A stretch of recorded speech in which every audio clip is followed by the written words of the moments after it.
Hello, this video is for the connect dots nodes. So please do keep in mind that if you have to make a new node, make sure that the space between the nodes is even, otherwise it will not work. So whenever you duplicate a node, make sure that it is always the same space. Don't make it any further away, because there are sphere casts and there are quite a lot of functions that are relying on the distance between each node.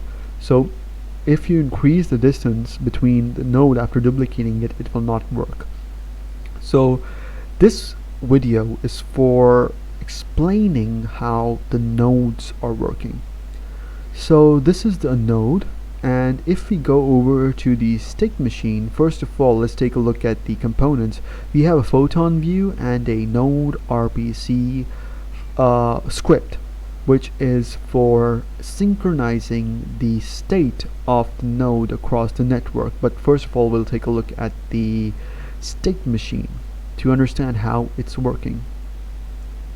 This is the state machine. One is for the local player. This line, the line over here, this particular line is for the local player, and this particular line is for the foreign player.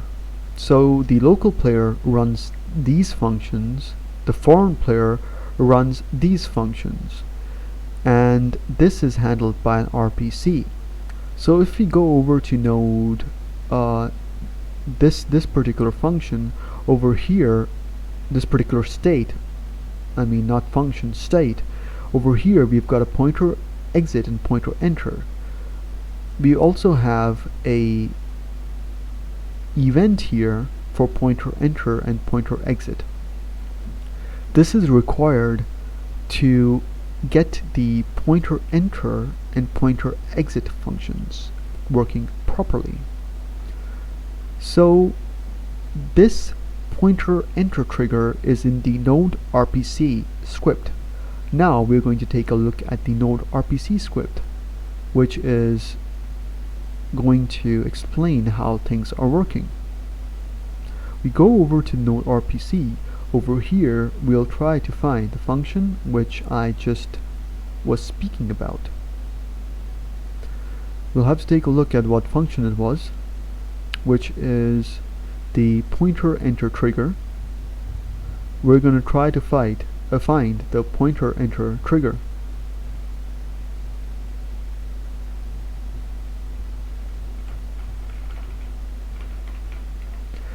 This is the pointer enter trigger function, which is basically calling a pv.rpc function, and this is a RPC function which is going to basically run the pointer enter function on all players across the network. So if we go to the pointer enter function, we will find that this is the function that is calling the custom event called pointer enter. So on the local player, these functions will run, and on the foreign player these functions will run. This is how the RPC functions of Photon network work. So we have a state machine which is running for both the local player and the foreign player. So if the turn is for player 1 on pointer exit and pointer enter, he or she will run these functions, whereas the foreign player will run these functions. We're going to go over to isClicked, which is the state that runs when the player clicks a node. These are the conditions for that state machine. Once we enter the state, there is a check which is for the distance between the nodes, and we'll also check whether a node was already selected or not using these statements. And this is a condition. It only runs if node A was not selected. If it is selected, we are going to go over and run the functions for node B. So And connection happens when two nodes are connected, which basically means that if node A was clicked, which means that if node A was not selected, it is the first node that is pressed, this statement will run. And if node A is selected, it will be added over here to the node A variable over here, and then if the player clicks another node, then this statement will run. This will also run on the foreign player, which is exactly the same thing, except we will not be calling this function which is over here, which is the node A clicked function. The node A clicked function also runs over here because it is the same function. We have to perform this function on both the foreign player and the local player. If you go over to node A clicked is simply an RPC call or an RPC function, which is basically going to trigger the node A custom event for the foreign player. So if I am the local player and I'm player 1, these functions will run for me. And if I click node A, which basically means that no node was selected prior to me clicking, this statement will run. And if I click the second node, which is the node B, this function will run, or these statements will run. This will be synchronized across the network when we are going to use the RPC function.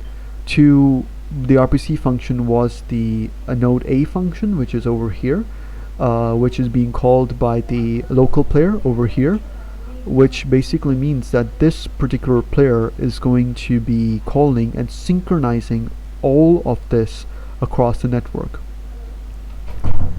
Then once both nodes are selected, if all the conditions are met, which can be seen in the visual script, we will be locking both nodes and changing the color as well as drawing the line. The connection line will be explained in another video, but these are all of the functions that run once the player is locked. Over here you can see that the variables node A and node B are returned to null as all of their functions have been completed. So basically what happens is we click a node, we change its color, which basically takes it to the is clicked state. Now if we haven't selected a node before, then this particular node that is clicked will be sent as node A for the foreign player and the local player. Then once we click another node, that will be sent as node B over here, and if a connection is established, we are going to lock both the nodes. Now of course, because nodes that are locked can also be clicked again, these functions are repeated on the locked states as well. These are the functions that run when you click a node that was already locked. It is almost the same thing, except that we are actually running a few other functions to set the player node owner, just so that we can draw the line, and we can draw a red line or a blue line. But generally speaking, this is how the nodes are working. So for this particular function, we have to run it both on the foreign player as well as the local player. So if we go over, these are the same functions for the foreign player and local player. It is just that the local player calls them locally, and the foreign player has to be sent an RPC function and a custom event, which is called by the RPC function to load these particular functions. So once a node is already locked, we are actually looking to learn the same functions but with a small variation, so that we do not override the previous locked state. So once the player is locked, for example, if we have a node A which was already locked and we run a node B which is not locked, node A will run these two state machines, or these two state functions, and node B is going to run these two functions. If if both nodes are locked, then these functions will run and the player's turn will be wasted, and you'll also be notified that your turn was wasted. So this is an explanation of how the nodes are working. Again, the only thing to keep in mind to make this game functional is that the space between the nodes should be equal, and it should work. So that's all there is. But again, let me show this to you. So if I'm the local player, and you can say that the player above is the local and the player below is the foreign player. If I click this node, since node A was not already selected, this will be passed as node A into the script, into the state machine, I mean.